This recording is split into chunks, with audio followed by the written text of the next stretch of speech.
महुआ माझी जी, ये जिम्मेदारी किसकी है? विपक्ष चर्चा नहीं करने दे रहा, सत्ता पक्ष चर्चा नहीं करने दे रही। अल्टीमेटली यहाँ पर जिसका नुकसान हो रहा है वो मणिपुर है, मणिपुर की महिलाएं हैं, इस देश की बेटियां हैं, क्योंकि उनके मसले पर संसद में कोई बोलने को तैयार नहीं है। सब एक दूसरे पर सिर्फ आरोप प्रत्यारोप कर रहे हैं।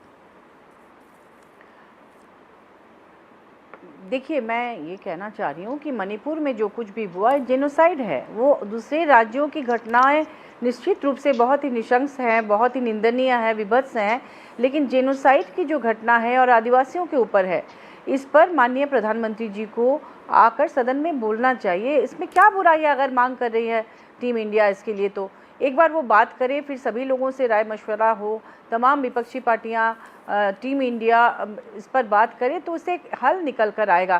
क्योंकि पिछले 80-82 दिनों से ये घटनाएं हो रही हैं, तमाम मामले छिपे हुए थे, वीडियो आने के बाद लोगों को पता चला, और भी न जाने कितनी घटनाएं हुई होंगी जिनके वीडियो उपलब्ध नहीं है या हो सकता है बाद में आए।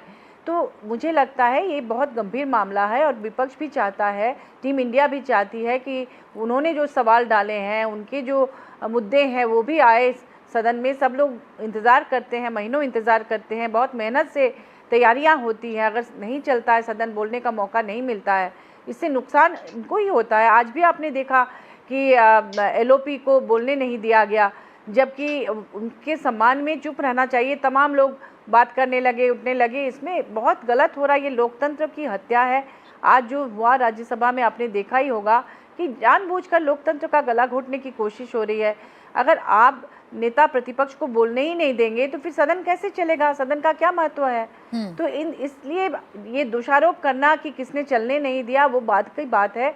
इसको चलना चाहिए। और लेकिन मैं ये पूछ रही हूँ, मैं ये जानना चाह रही हूँ, एक सेकंड, मैं सिर्फ ये जानना चाह रही हूँ, कोई बड़ी मांग नहीं है महुआ माझी जी, मैं सिर्फ ये जानना चाह रही हूँ कि जब सरकार ने कह दिया कि गृह मंत्री चर्चा करेंगे, जब सरकार ने कह दिया कि गृह मंत्री बोलना चाहते हैं, जवाब देना चाहते हैं, तो आप भी तो अड़े हुए हैं ना अपनी जिद पर कि प्रधानमंत्री बोले, प्रधानमंत्री बोले, प्रधानमंत्री बोले।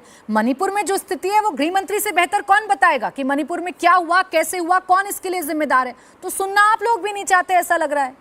और प्रीति, प्राची जी, पहले भी इन्होंने किसी न किसी कारण से अगर मान लीजिए इतना गंभीर मुद्दा है। बोलिए बोलिए महुआ जी,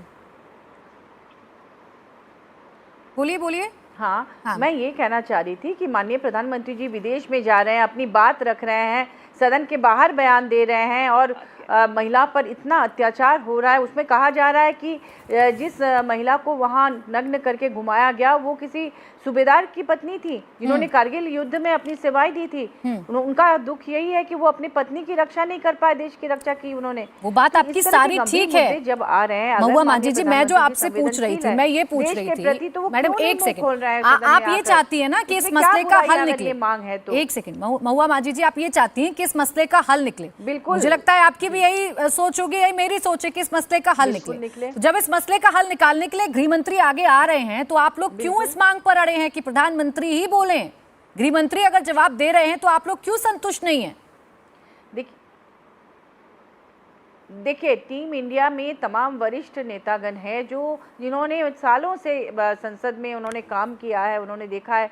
निश्चित रूप से ऐसी कोई बात होगी, ये मामला इतना गंभीर होगा कि वो चाहते हैं कि देश के मुखिया इस पर बोले। आपने देखा होगा कि जब किसी देश में जब छोटी सी घटना होती है लॉ एंड ऑर्डर को लेकर, तो उसमें लोग क्यों मांग करते हैं कि मुख्यमंत्री इस्तीफा दे? इसलिए मांग करते हैं कि मुख्यमंत्री उस राज्य के लिए जिम्मेदार है, उसमें अगर इस्तीफा देने से प्रॉब्लम का हल हो जाता महुआ माझी जी, तो फिर तो इस देश में समस्या होती नहीं ना। मैं तो सिर्फ इतना जानना चाह रही थी कि आप लोगों की मंशा ये है, एक सेकंड महुआ माझी जी, आप लोगों की मंशा ये है कि इसका हल निकले। हल निकालने के लिए जब सरकार एक कदम आगे बढ़ा रही है तो आप लोग 2 कदम पीछे क्यों खींच रहे हैं? सवाल इस बात को लेकर था। इसी बात का जवाब मैं अभिनंदिता जी से ले लेती हूँ, फिर मैं आ रही हूँ साधना जी आपके पास। इंडिया टीवी हर वक्त हर जगह डाउनलोड करने के लिए सर्च करें India TV news Google play store या ऐप स्टोर पर।